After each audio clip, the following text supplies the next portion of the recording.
Hello everyone, I'm Princess Joy Salazar and I will introduce to you the different movement patterns.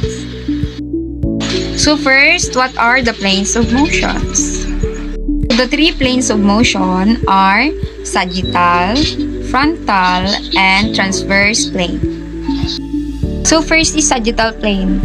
Cut the body into left and right valves, forward and backward movements.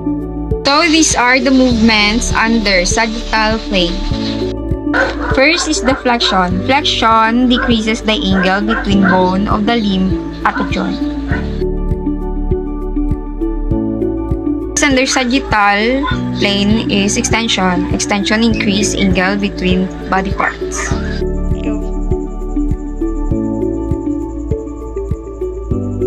Next is the dorsiflexion. Dorsiflexion, backward bending and contracting of your hand or foot.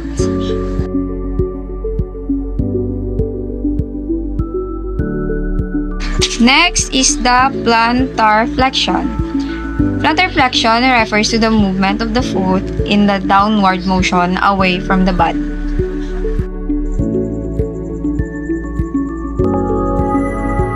So the next plane of motion is the frontal planes. Frontal planes cuts the body into front and back halves, side to side movement.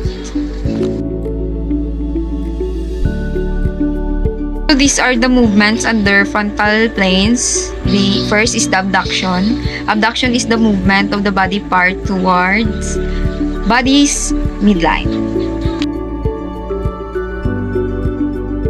Next is the abduction. Abduction moves the limb laterally away from the midline of the body.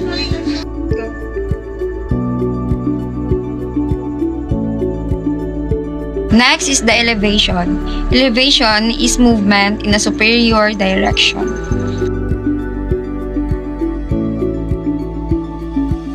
Next is the depression. Depression is moving to an inferior position.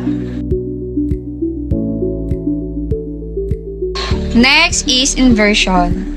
Inversion is the movement in the sole towards the median plane.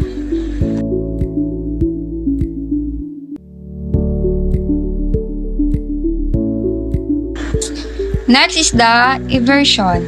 Eversion is the movement of the sole of the foot away from the median plane.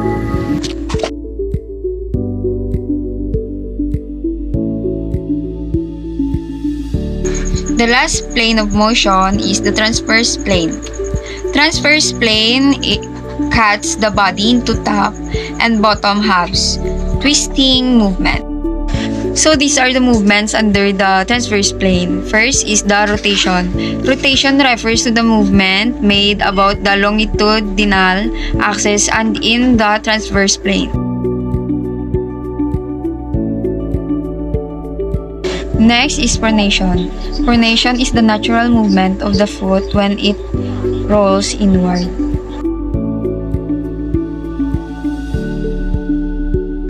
Next is the supination. Supination refers to the rolling movement of the foot. Next is the horizontal flexion or the horizontal adduction. This refers to the movement where the angle between the two bones increases.